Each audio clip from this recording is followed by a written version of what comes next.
Chapter 3. God and Government. Henry VIII was King of England in the early 16th century. He was handsome and clever. He loved sport, music, and dance. No king was ever more popular with his people. But he was worried. He didn't have a son to follow him as king. In the half-century before Henry's rule, England suffered terribly as two families fought for control of the country. Now these wars were finished and Henry's family, the Tudors, were in control. But the wars could easily start again after his death. For Henry, a son was very important, more important even than his people's religion. Catholic Britain. From the 7th century, almost everyone in Britain was a Roman Catholic. By the time of Henry VIII, the Catholic Church was very powerful. In those days, only a few people reached the age of 50. Life after death was very important to them, and for this they needed the church. Even the poorest farmers gave the church 10% of the food that they produced. They also worked on church land without payment. Rich families gave large amounts of money. Everyone believed that they were buying a better life after death. The church became very rich, much richer than the King of England. Henry VIII, 2 women, 2 churches. Catherine of Aragon was a Spanish princess. She was married to Henry's older brother. He died young, and Henry, as the future king, decided to marry Catherine. She was useful to England because Spain was one of the most powerful countries in Europe.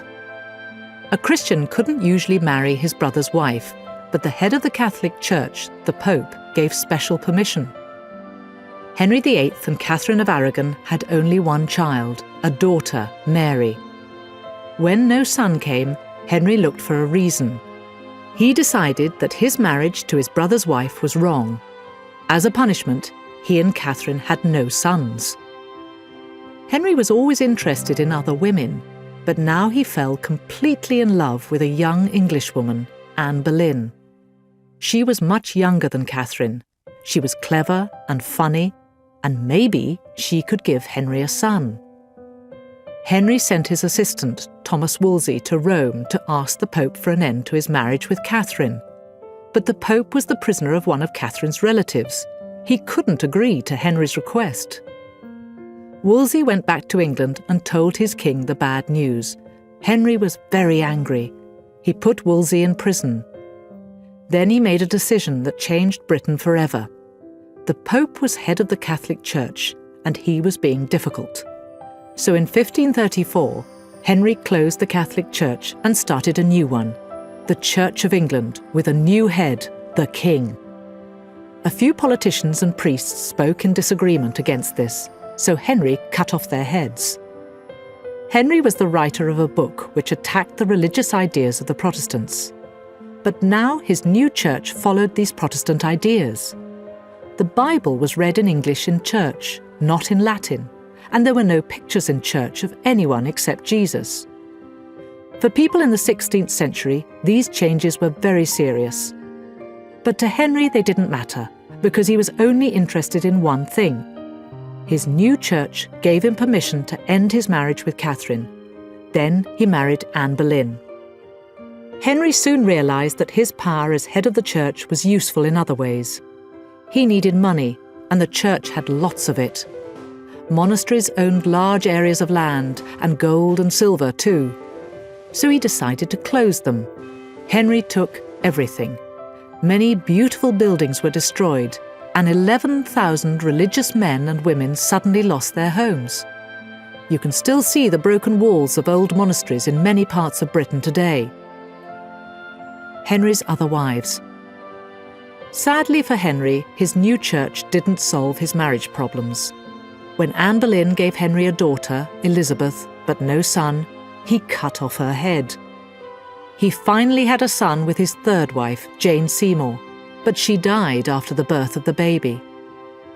His fourth wife was Anne of Cleves, a German princess who he chose from a picture. In real life, she was very ugly, and he ended their marriage after 6 months. He didn't make the same mistake again. Catherine Howard was a beautiful English girl of 16 when she married Henry, a fat 49-year-old. But Henry learnt that she had a lover. He cut off her head. His sixth wife, Catherine Parr, was luckier than the rest. Henry died before her. Edward VI.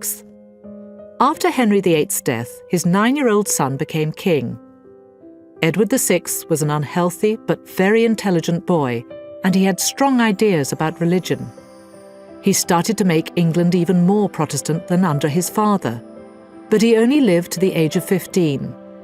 There was nobody who could become the next king, so Edward's older sister Mary became queen. Mary I.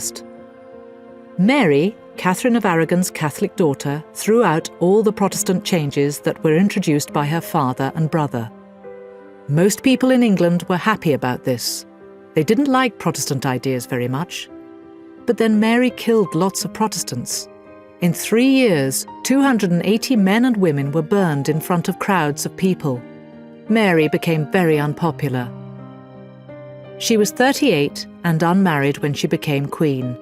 She hated the idea of Anne Boleyn's Protestant daughter Elizabeth as the next queen, so she really wanted a child.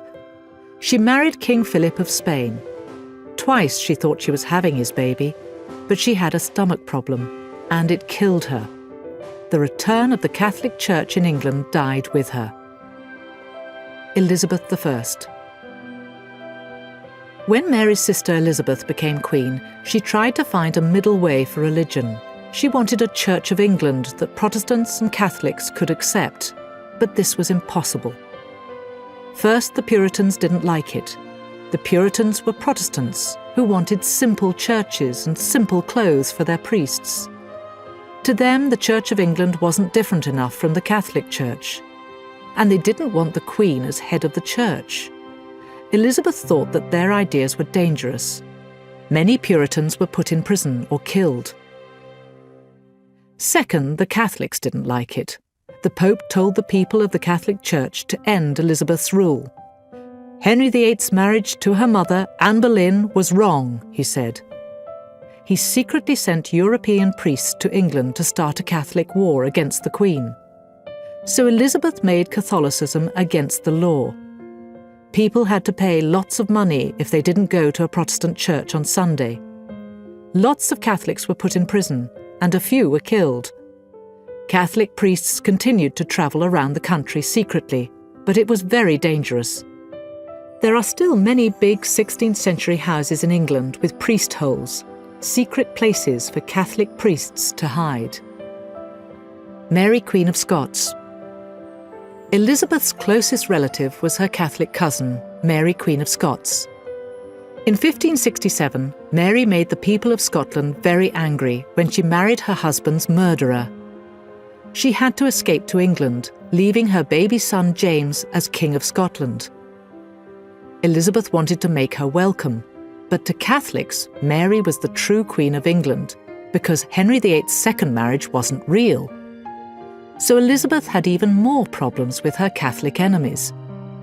Mary lived as a prisoner in England for 19 years. Finally, Elizabeth's spies proved that Mary was making plans against Elizabeth. Elizabeth sadly ordered her death. William Shakespeare. Elizabeth's rule was a time of danger for some, but many other people enjoyed life. Plays became very popular, and England's first real theatre was built. The greatest writer for the theatre was William Shakespeare. His father was an ordinary trader, and he only went to school in Stratford-upon-Avon until the age of 14. Later, he worked in London as a writer and an actor. Some of his 37 plays were watched by the Queen at her palace, and they are still enjoyed around the world today. The Spanish attack England. The next danger for Protestant England came from the most powerful country in Europe, Spain. In 1588, the Spanish king, Mary I's husband, Philip, sent 27,000 men in 130 ships to the English coast. England had little hope of defeating them. Philip's ships tried to join a Spanish army from the Netherlands. But luckily for England, the wind, and an attack by English boats made this impossible. The Spanish ships were defeated and decided to return home, but they hit a terrible storm, and half the Spanish ships were destroyed. Spain and the Catholics lost some of their power in Europe, and England continued to be a Protestant country. When Elizabeth died in 1603, after 45 years as Queen, most of her people were strongly Protestant. Religion after Elizabeth. Later in the 17th century, Britain had a Catholic king, James II, but by then it was impossible to bring the people of Britain back to the Catholic Church. After only 3 years, he had to leave Britain, and a new Protestant king was chosen. Today, Christianity doesn't have the same importance in Britain that it had in earlier centuries. The numbers of Muslims, Hindus and Sikhs are growing, and a large part of the population doesn't believe in God. But there are still many more people in the Church of England than in the Catholic Church.